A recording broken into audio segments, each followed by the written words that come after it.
The Notebook of Doom. Charge of the Lightning Bugs by Troy Cummings.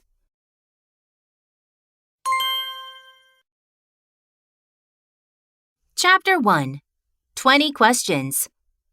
School hadn't started yet, but Alexander was about to take a quiz.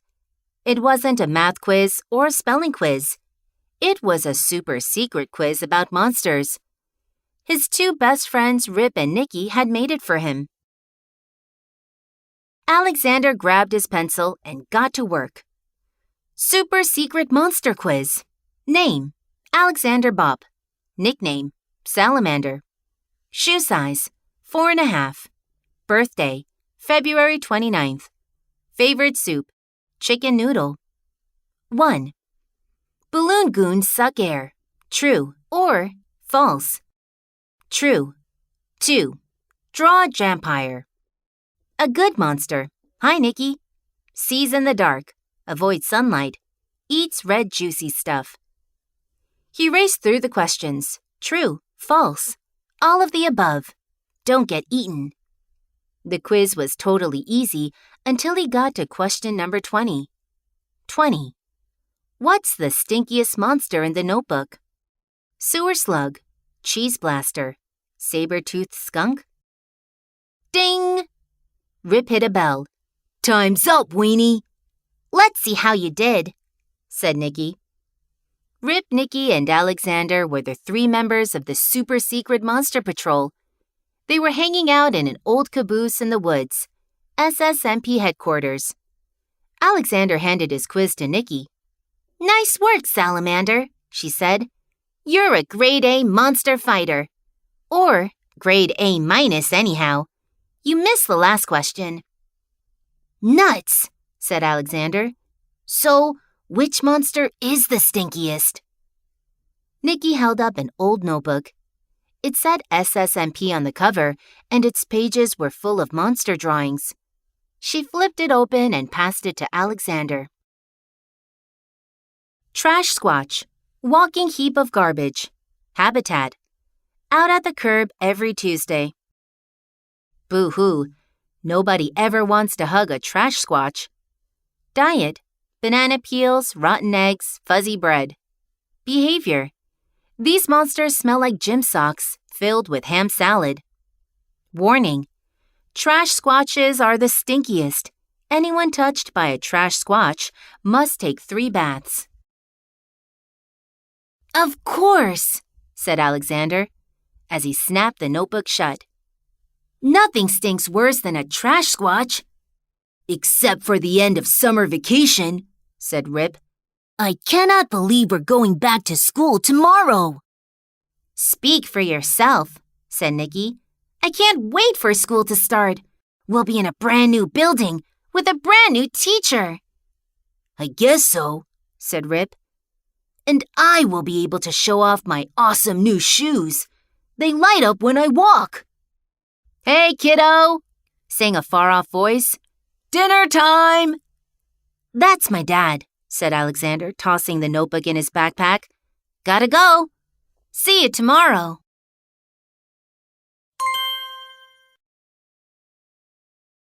Chapter 2. An Alarming Gift. Alexander followed the smell of sizzling steak to his backyard. His dad was standing near the grill. Hi, Al, he said, waving a spatula. Welcome to our last cookout of the summer. Alexander took a seat at the picnic table. They ate steak and cheese sandwiches as the sun went down. And now, said his dad, here's a little back-to-school surprise. He gave Alexander a gift. Thanks, Dad, said Alexander. He ripped off the wrapping paper. An alarm clock, said Alexander. Just what I needed. I know, said his dad, smiling. You're always running late, so I thought. His dad paused. What's that? Over by the woods. A tiny green spark flashed at the edge of the yard. A moment later, some more sparks began zigzagging through the air. Well, rinse my molars, Alexander's dad said.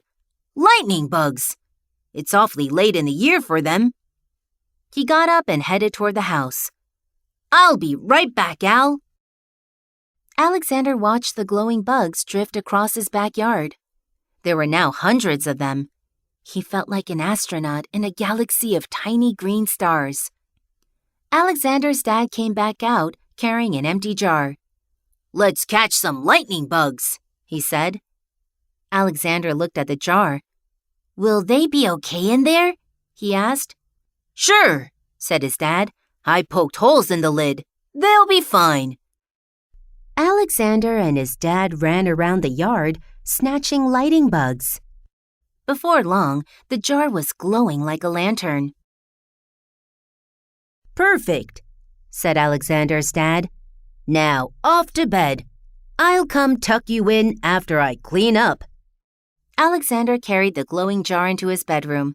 He put on his pajamas, brushed his teeth, and plopped into bed. A minute later, Alexander's dad came in carrying the new alarm clock. "You left this outside," he said. He put the clock on the nightstand and pressed a few buttons. "There, your alarm is set for 6:30 a.m. That should give us plenty of time for a nice, fresh start." Alexander's dad turned out the light and closed the door. The bugs glowed green, but a little dimmer than before. Alexander tapped on the jar. "Poor little guys," he said. He got out of bed and opened his window. Then he unscrewed the lid on the jar.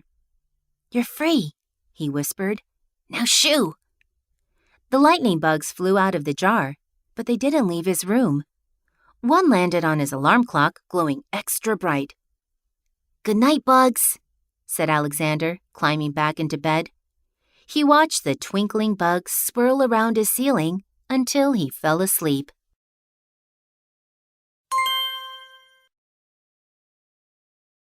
Chapter 3. 0 o'clock. The next morning, Alexander woke up feeling groggy. The lightning bugs were all gone. He yawned as he glanced over at his new alarm clock.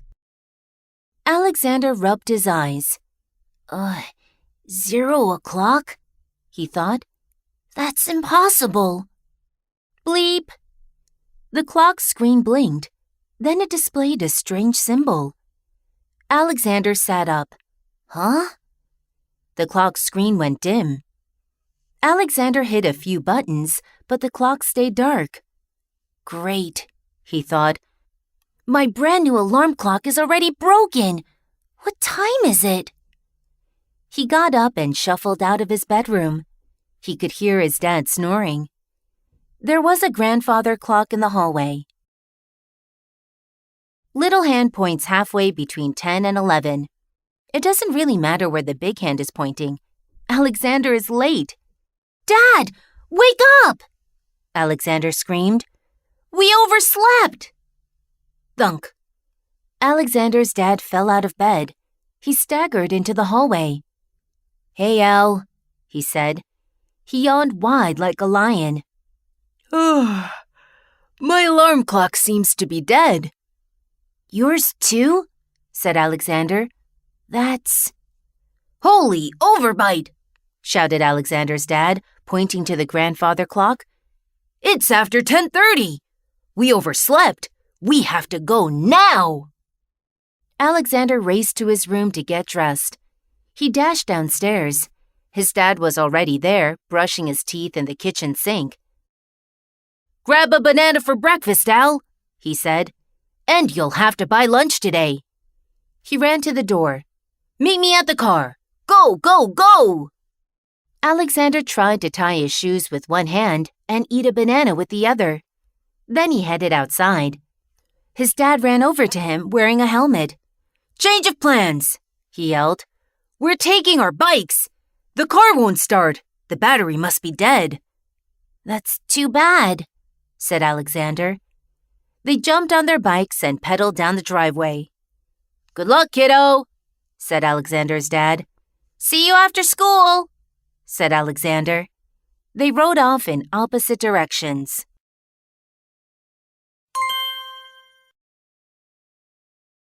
Chapter 4. Falling Up.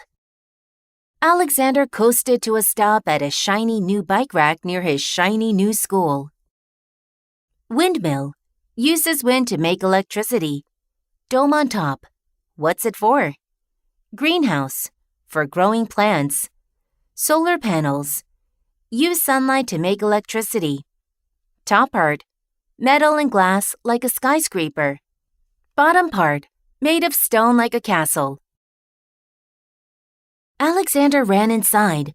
The lobby was 14 stories tall, with 14-story windows letting in 14 stories worth of sunlight. The back wall was lined with escalators. There was a desk in the middle of the lobby.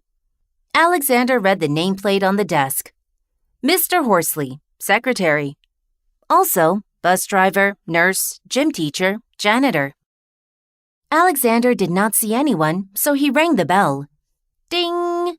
Heap! Mr. Horsley jumped up from beneath the desk. Why were you hiding? Asked Alexander. Mr. Horsley pointed to the ceiling. Because I have to sit under this, he said. Alexander looked up. A huge sculpture hung over the desk, sort of like a mobile hanging over a crib. Except instead of little clouds and rainbows, this mobile was a bunch of spiky cement balls. Alexander frowned. That sculpture is more ugly than scary, he said. Mr. Horsley gulped loudly. It was hard to believe that he was once a member of the SSMP. So, anyway, said Alexander, can you tell me where my classroom is? Mr. Horsley checked the time. His eyebrows shot up. Oh my! You're so late! It's almost lunchtime! He grabbed his clipboard. Let's see. 6th graders are on the ground floor. Kindergartners are on the 11th floor, and the 13th floor is off limits, of course. Ha! Here you are, 9th floor, Dr. Tallow's class. Click. The desk lamp suddenly switched off. Mr. Horsley gave Alexander a worried look. He turned the lamp back on. Okay, thanks, said Alexander. He ran to the escalator, but stopped at the bottom. The metal steps were whirring up fast. Too fast. He counted to 3 and jumped on. Zoop! The escalator whisked Alexander to the 2nd floor. He felt like a character in a video game. He hopped onto the next escalator. It was moving even faster. He heard the wind whoosh by his ears until, flump, he was thrown off on the 3rd floor. Alexander sat up, blinking. Whoa, he thought. I don't remember escalators being so speedy. He still had 6 floors to go.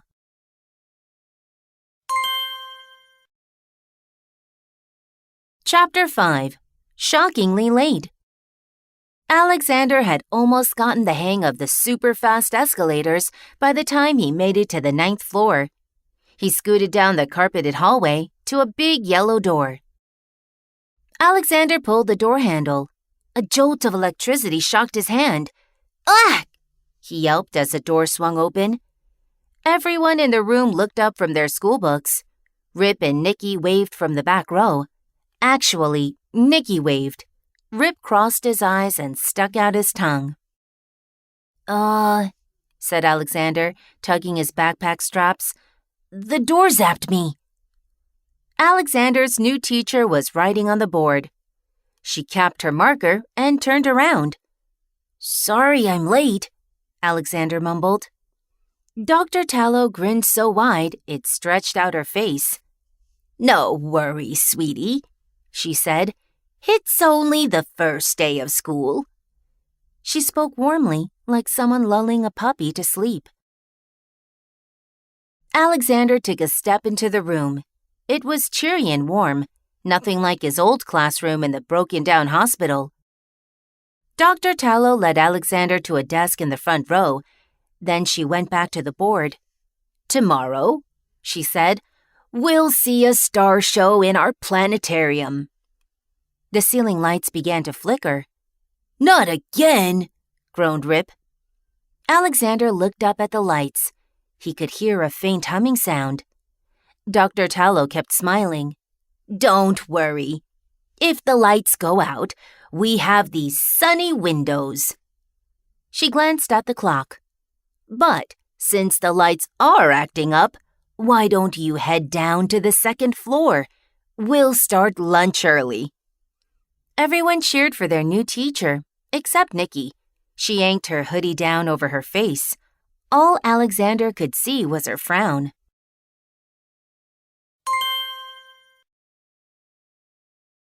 Chapter 6. Downward March. Salamander, you're the most late-to-school kid in history, said Rip on their way to lunch. I overslept, said Alexander. I'm just glad Dr. Tallow wasn't mad. She seems great. Yeah, I guess, said Nikki. Come on, slowpokes, said Rip. They rushed toward the escalators. Last one to the cafeteria is a trash squash. Huh? Rip stopped in his tracks. The escalators were no longer running at super speed. In fact, they weren't running at all. Uh-oh, said Nikki. Looks like we're walking down to lunch. Clomp, clomp. They joined the rest of their classmates in the long march down to lunch.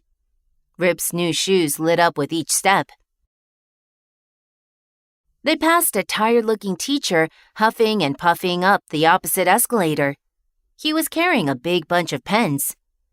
Hi, Mr. Plunkett, said Alexander. What's with all the pens? Oh, hi, students, he said. Our electric pencil sharpeners are on the frizz. My class needs something to write with. Mr. Plunkett trudged up to the next floor. That's strange, thought Alexander. I saw Mr. Horsley's lamp flick off too, all by itself. Alexander, Rip, and Nikki finally reached the shiny new lunchroom on the second floor. Look, said Nikki, pointing to an electronic screen on the wall. A normal lunch, for once. Today's menu: pizza, corn, peaches, snickerdoodles. Yes! Rip shouted. He high-fived Alexander. Zap! The friends were jolted back by a quick, painful shock. Ow! Said Alexander. Why do I keep getting shocked today? Are you dragging your feet on the new carpet? Said Nikki. Sometimes that can make you get zapped. Bzzzt. Then the menu screen flickered, and the words changed. Today's menu: you'd better not bug us or else. You guys, Alexander whispered, I think that message is a warning. For us. Nikki scrunched up her face. What are you getting at, Salamander? Alexander yanked the notebook from his backpack. What if there's an invisible monster in our school? He said. Maybe it wrote the message. He flipped the notebook open. Manta X-ray, invisible floating flatfish. Habitat, any hard-to-reach place.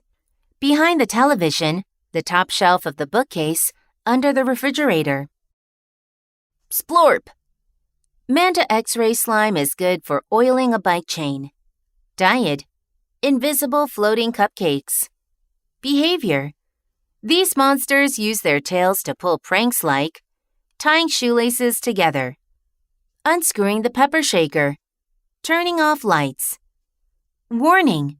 Manta X-rays leave a slime trail. Don't slip.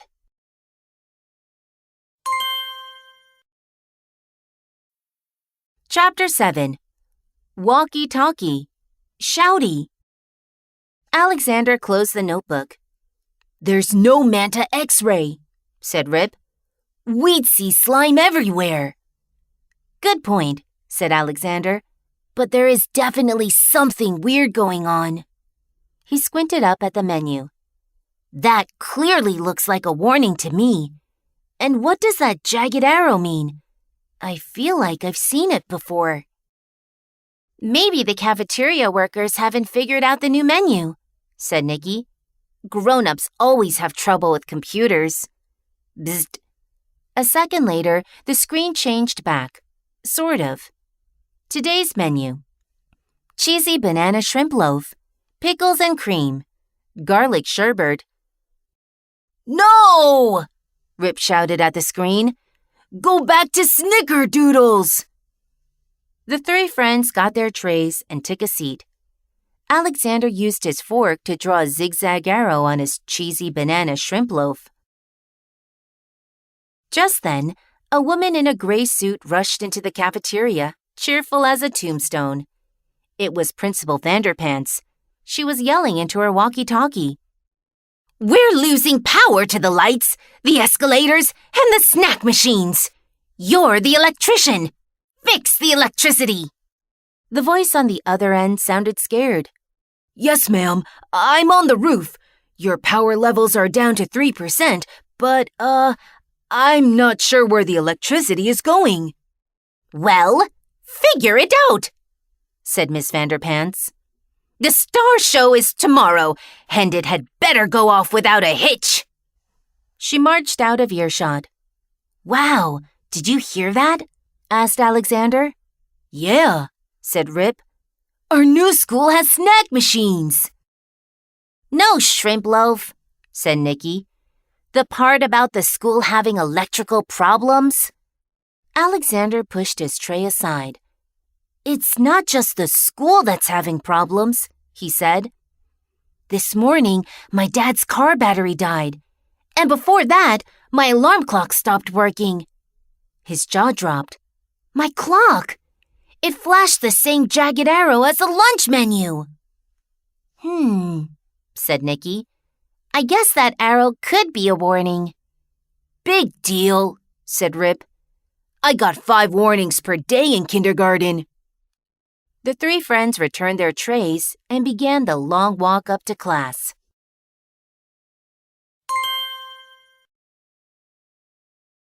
Chapter 8. Teachers' Pets. "Oh, my word," said Dr. Tallow as her students slumped into their seats. "You are all out of breath." "No kidding," said Rip. "We just climbed up 7 flights of broken escalators." Dr. Tallow walked to the odd door at the back of the room. The door had a keypad instead of a handle. "Well then," she said, "perhaps it's time for a treat." She punched in a code, and the door swung open. "Follow me." The students looked at one another. Then they followed her inside. "Welcome to our brand new state-of-the-art classroom pet zone," said Dr. Tallow. "This is where we'll learn all about these incredible animals." The room was bright and clean with cages along the walls. The cages held every kind of classroom pet. Hamsters, snakes, birds, fish, bunnies, turtles, hermit crabs, lizards. The students perked right up. "Today's lesson is about cocoons," Dr. Tallow said. "Cocoons protect certain kinds of insects as they grow. Can anyone name an insect that makes a cocoon?" "Easy," said Nicky. "A butterfly." "Oh, sorry, not quite," said Dr. Tallow. "A butterfly comes from a chrysalis. A moth comes from a cocoon." Nicky frowned at her teacher. Dr. Tallow waved everyone over to a small glass case. "Look closely," said Dr. Tallow. "See if you can find a cocoon in here." Alexander spotted the cocoon right away, under a leaf. But before he could point it out, bzzzt, the room went dark. Students gasped. A moment later, a red light on the ceiling began flashing. It made strange shadows under Dr. Tallow's eyes. "That's the safety light," she said. "It comes on when there's a power outage." The regular lights flickered back on, followed by a buzzing sound from the intercom. "Students, this is Principal Vanderpants. We're having power problems, so class is canceled. You will have recess outside for the rest of the day." The students cheered. Alexander watched a hermit crab tuck itself back into its shell. "To make up for today's missed classes," continued Miss Vanderpants, "you will have no recess for the next 2 weeks." The cheering stopped. The crab came back out of its shell.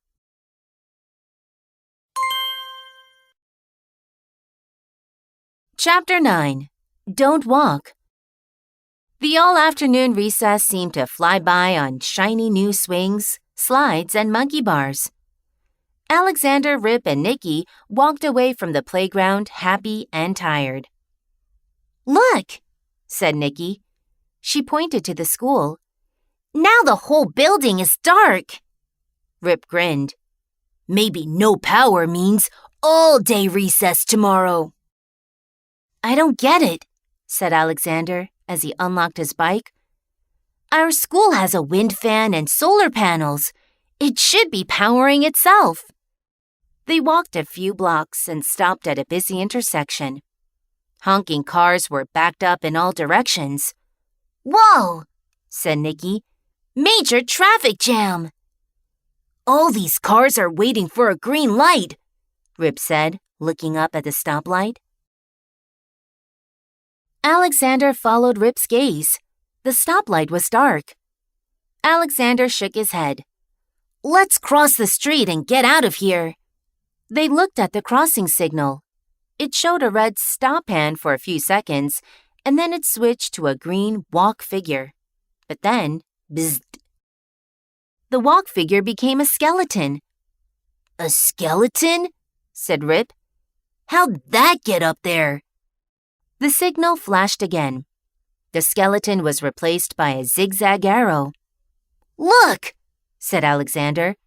"The same shape from my clock and the menu." "Another warning?" said Nicky.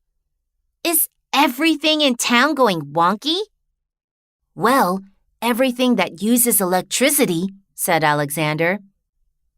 "You were right, Salamander. This must be the work of a monster," said Rip. "Is there a Machines Act Weird monster in the notebook?" Said Alexander. He leaned his bike against a mailbox and pulled out the notebook. "Maybe a rustbuster?" Rustbuster, metal-eating monster. Habitat, shipyards, iron mines, used car lots. Wee-oo, wee-oo. Rustbusters love to chase fire engines. Diet, dishwashers, bulldozers, lawnmowers, any kind of metal machine. Behavior. These monsters breathe a cloud of mist that causes metal to instantly rust. Cinnamon. Warning. Rustbusters are allergic to wood. Hide in a treehouse to be safe. "That can't be right," said Nicky. "Machines aren't being eaten. They're just losing power." Bring! Alexander's dad coasted up on his bike. "Hey, kiddos! Traffic's a nightmare," he said. "Good thing we didn't take the car today." "Yeah," said Alexander. "You know," Alexander's dad went on, "this whole day has been bonkers. My dental chairs kept folding up on people, and I called every electrician in town, but they were all busy." Alexander looked at Rip and Nicky. "Well, hurry home, Al," said Alexander's dad. Bring, bring. His dad biked off. Alexander strapped on his helmet. "Keep an eye on your lights and clocks and stuff," he whispered to Rip and Nicky. A glowing green bug flew past Nicky's nose. "A lightning bug," said Nicky. "They were all over my yard last night," said Alexander. "But in the daytime?" asked Rip. "Weird." The three friends watched the lightning bug land on the crosswalk signal. The zigzag arrow blinked and then went dark. The honking cars grew even louder. Alexander waved to his friends. Then he rode off to catch up with his dad.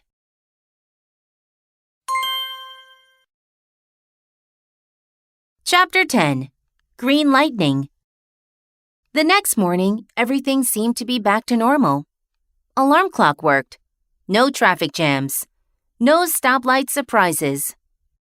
Alexander met Rip and Nikki in the school lobby. The lights were working, the escalators were working, and Mr. Horsley was working.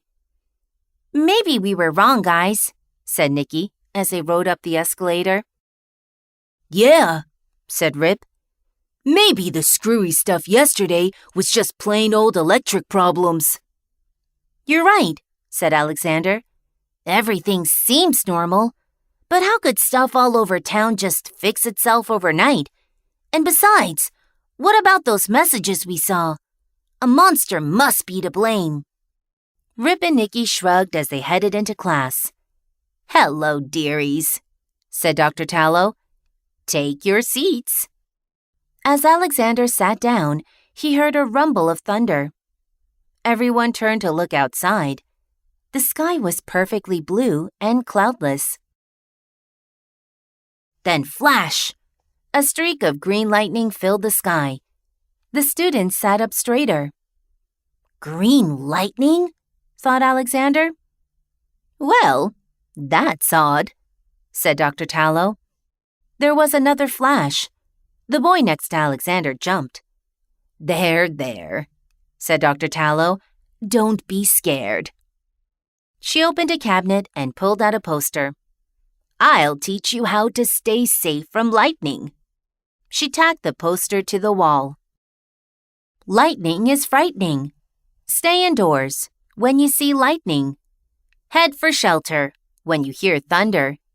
Never take a bath during a thunderstorm. Take it from me, Linda the Lightning Rod." "What's a lightning rod?" Alexander asked. "It's a metal pole that attracts lightning," said Dr. Tallow. "Benjamin Franklin invented it. Lightning strikes the rod instead of striking the house. Then the electricity flows safely through the rod down to the ground." Brum! There was another rumble of thunder, but still no clouds. "Lightning rods protect houses, but do you know what can protect you from electricity?" Dr. Tallow continued. "Rubber. Here, feel it." She passed around a pair of rubber gloves. "Rubber blocks the flow of electricity." "Maybe they should just build rubber houses," said Rip as green lightning filled the sky. Bzzzt! The lights in the room flickered. Dr. Tallow looked at the clock. "Let's head up to the planetarium. I really want you to see the star show, and I'm worried we may have more electrical problems heading our way." "More electrical problems?" thought Alexander. He looked around. Then he stuffed the rubber gloves into his backpack.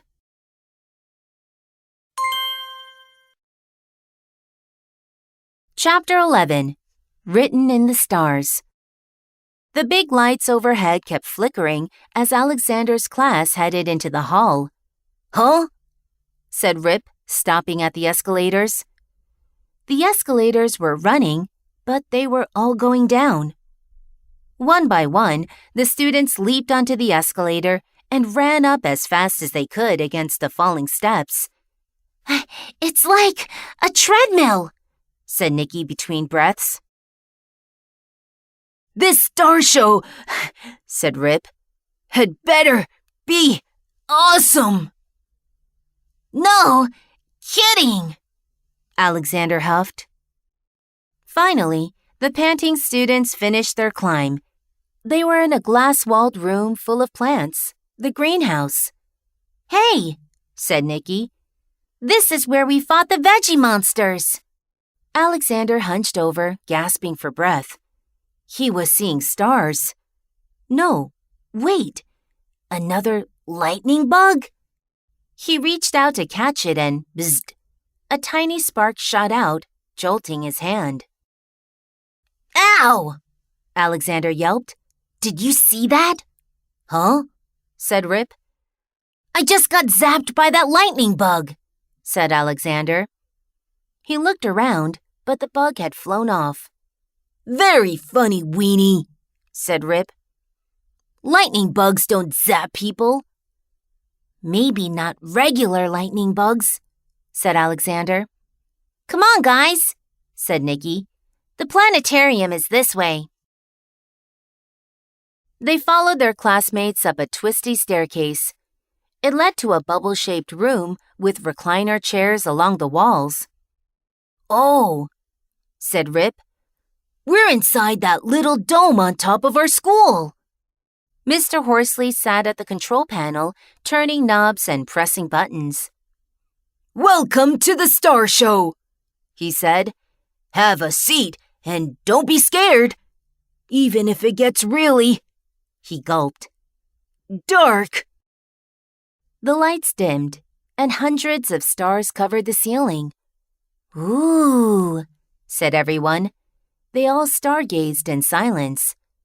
But then, with a low hum, the stars began to move. They danced across the ceiling, forming pictures like a giant dot-to-dot puzzle. A winged horse, said Nikki. A crab, said Rip. A bear, said Alexander.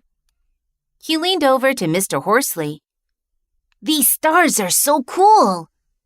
But I haven't turned on the star machine yet, said Mr. Horsley, flipping switches. Bzzzt. The stars flickered and began glowing neon green. Huh? said Rip. Green stars? whispered Nikki. Alexander sat bolt upright. They're not stars, he said. They're lightning bugs. Those guys really get around, said Rip. The bugs flew every which way.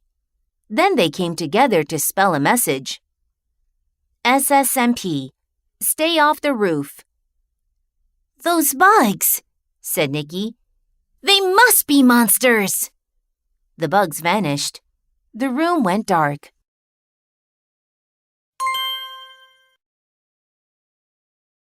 Chapter 12. A Bright Idea. Alexander could hear the screams of freaked-out students and Mr. Horsley running around the pitch-black planetarium. Nikki! Alexander shouted. What can you see with your night vision? Everyone is scrambling to find the exit, she said. We've got to get the other students out of here, said Alexander. But it's too dark. You need light, Weenie, said Rip. Stand back. It's my time to shine. Rip stamped his foot. His shoes made a flash of light. Rip, you're a genius, said Alexander. Keep doing that. Rip stomped in place, lighting up the room every couple of seconds. Everyone, Alexander yelled. Walk toward Rip's shoe lights. He's near the exit. Then Mr. Horsley will lead you back to class. Mr. Horsley peeked out from his hiding spot. I will? He said. Oh, right. I will. Follow me. He led the other students out of the planetarium. What about us? asked Nikki. Rip was still stomping, but a little slower now. Yeah, aren't we going downstairs too? Nope. We're going upstairs, to the roof, said Alexander. He pointed to a nearby ladder. It led up to a hatch in the ceiling. Rip stopped stomping. The room went back to being dark. Are you nuts? said Rip. That warning said to stay off the roof. And don't forget about the lightning, said Nikki. We should not be up there when it's lightning out. But it's not real lightning, said Alexander. Monsters are behind this. We've got to get up there and stop them. Bizzed. The lightning bugs suddenly lit up the dome above their heads. Now the bugs were glowing all kinds of colors: pink, purple, yellow, green, and blue. The bugs swirled around and then lined up in a pointy zigzag formation. Hey, there's that jagged arrow again, said Alexander. But wait, It's not an arrow. It's a lightning bolt. The lightning bolt shape floated in place for a moment. Then it zoomed straight at Alexander's head.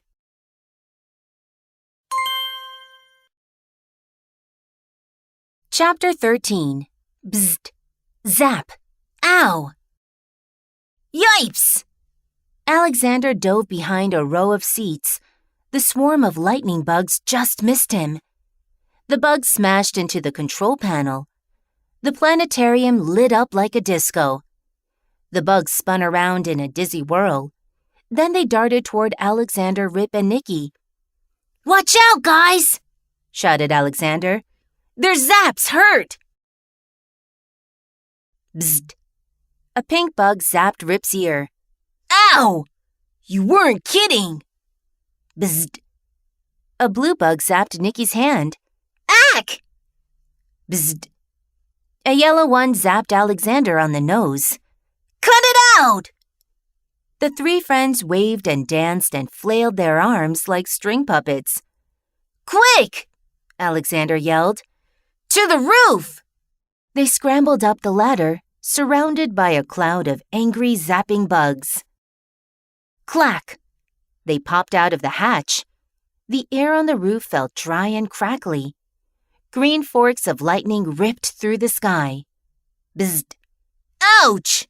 Yelled Rip. He swatted a bug, knocking it to the ground. He smiled and lifted his foot above the bug. Squishy time, he said, stomping down hard. His shoe flashed, but the bug had zipped out of the way. It hovered near his shoe and started humming loudly. The rest of the bugs froze in midair. What's happening? Asked Alexander. At once, all of the lightning bugs started buzzing around Rip. Get away! Rip shouted. He danced an angry jig, but the bugs stuck to his blinking shoes. Then the bugs flew up high and out of sight. Rip took a step. His shoes no longer blinked. Did you guys see that? He said. Those dumb bugs just sucked the power from my light-up shoes. Alexander's eyes widened. That must be why my clock and the pencil sharpeners and the stoplights all stopped working. I bet these zapper bugs have been sucking power out of everything, he said. And that's why the escalators and lights have been wonky too, Nicky added. Alexander looked around. Huge cables ran along the rooftop. They were connected to a giant metal box. This dial must be what Miss Vanderpants was talking about with that electrician, he said. The school's power is down to 0. Look, said Nicky. She pointed to a nearby antenna tower. All the humming zapper bugs zoomed up, up, up. A giant glowing green roundish thing hung from the top of the tower. Arcs of lightning shot out from the pod. So that's where the crazy green lightning's coming from, said Rip. The zapper bugs zipped around the pod, humming and flashing. One by one, they landed on the pod and blorp! They were all absorbed into it. What is that thing? Asked Rip. It's a cocoon, said Nicky. Man, oh man, said Rip. The moth inside must be gigantic. Boom! The cocoon blasted open with an explosion of sparks. A 9-foot-tall bug monster burst out. Who are you calling a moth? It grunted.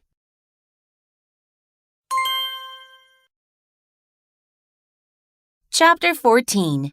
Bug Out. The giant bug unfurled its wings. The monster had 6 legs and a fat, round tail that glowed neon green. Finally, said the monster. It had a buzzy voice, as though it were speaking through a kazoo. My zapper bugs have charged me up enough to break free from my cocoon. Alexander looked at Rip and Nicky. All 3 of them took a few steps back. The monster narrowed its bug eyes. "Where do you think you're going? No one escapes the mighty Thunderbug!" The insect clapped its wings together, creating an ear-smashing crash of thunder. The blast knocked Alexander, Rip, and Nicky down like bowling pins. Kerboom! "Look at this marvelous electrical system," said the Thunderbug. With 3 of its legs, the monster pointed to the giant wind fan, the solar panels, and the power level box. Alexander sat up. His head was ringing. Rip and Nicky looked dizzy too. "Your new school was the perfect place to nest," the Thunderbug continued. "I've drunk up all its power, even the static electricity from the carpet." The monster clapped its hands, making little sparks in the air. Nicky got to her feet. "But why do you need all this power?" she asked. Alexander and Rip stood beside her. The monster blinked its bug eyes. "To zap people, of course. You humans swat, smush, and zap bugs every day. But now I'm doing the zapping." The monster's tail crackled with electricity. The Thunderbug blasted a bolt of green lightning at the SSMP. Kazap!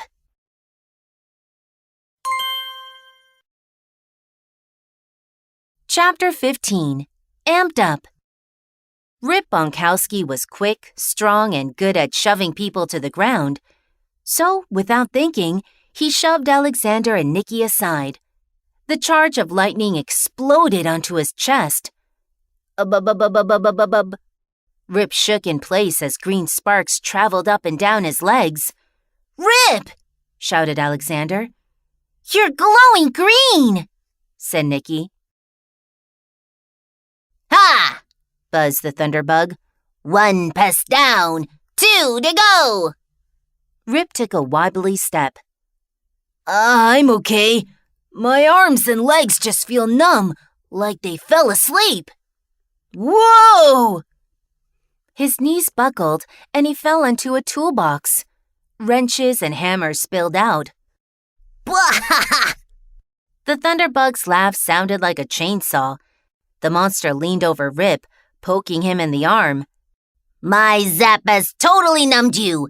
Now lie still while I zap your little friends.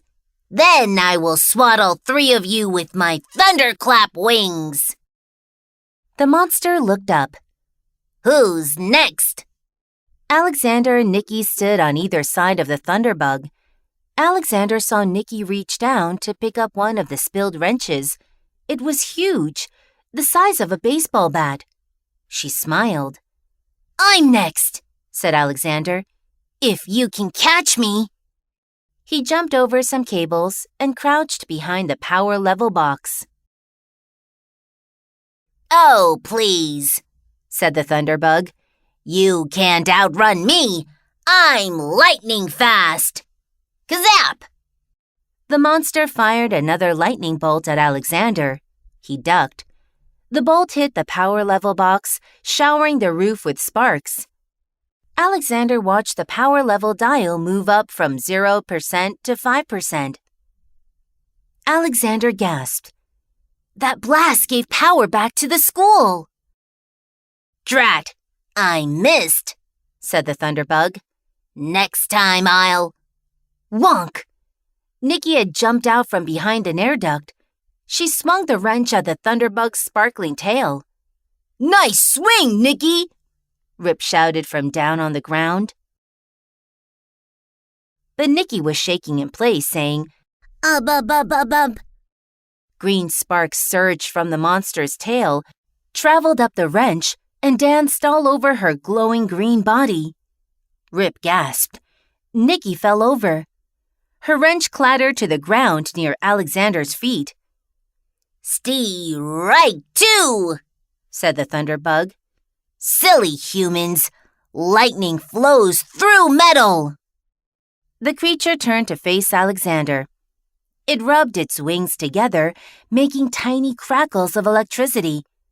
Alexander felt the hairs prickle on the back of his neck.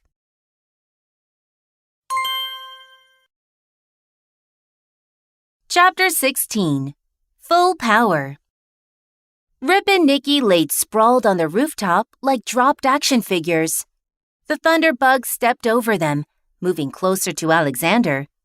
"Run, Salamander!" cried Nicky. "Don't let it zap you!" shouted Rip. But Alexander didn't run. He reached for the wrench. The Thunderbug grinned. "Go ahead, grab it," said the monster. "You'd be giving me an easy target. I'll zap that wrench and blammo!" "Zap the wrench?" thought Alexander. "That's it! I know just what to do!" "Since you're the last pest standing," said the Thunderbug, opening its wings, "I'm going to give you a supercharge. Ready?" The monster rubbed its antennae together.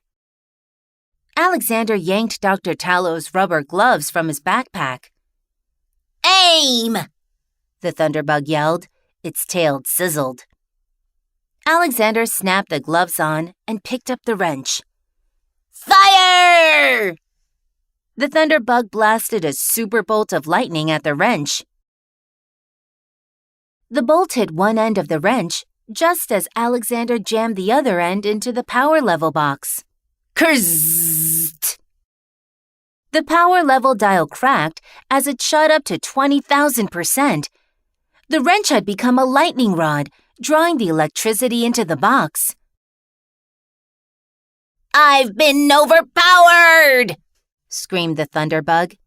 The monster vibrated in place. Then it burst into a million sparks. The sparks fizzled away like tiny fireworks. "Way to go, Salamander!" said Rip, sitting up. "Hey, I can feel my legs again." Nicky flopped over onto her elbows. "Wowee! Look at the power level," she said. "Our school will have enough electricity for 500 years. "Yeah," said Rip. "I just wish my new shoes still lit up." Alexander peeled off his gloves and took out the notebook. Then he plopped down near his friends. "Great teamwork, guys," he said, holding his hands out for a double fist pump. Rip, Nicky, and Alexander knocked knuckles. "Kazap!" "Yow!" said Alexander. "Another shocking victory for the SSMP." Rip and Nicky rolled their eyes. Alexander smiled and took out a pencil to add another monster to the notebook. Thunderbug. Power-hungry giant insect that shoots electricity. Habitat. Cocoon near a power source. Diet. Electricity stolen from alarm clocks, escalators, batteries, etc. Zap. Suit up in rubber when dealing with a Thunderbug. Thunderbug life cycle. Zapper bugs steal power. Zapper bugs charge cocoon. Thunderbug pops out. Thunderbug zaps people. Warning! The Thunderbug's green lightning will numb you for a few minutes. Keep a lightning rod handy to fight back. Troy Cummings has no tail, no wings, no fangs, no claws, and only one head. As a kid, he believed that monsters might really exist. Today, he's sure of it. Behavior. When this creature is not writing or drawing, he is watching old cartoons from the 1950s. Habitat. Troy Cummings likes to read on his sparkly couch.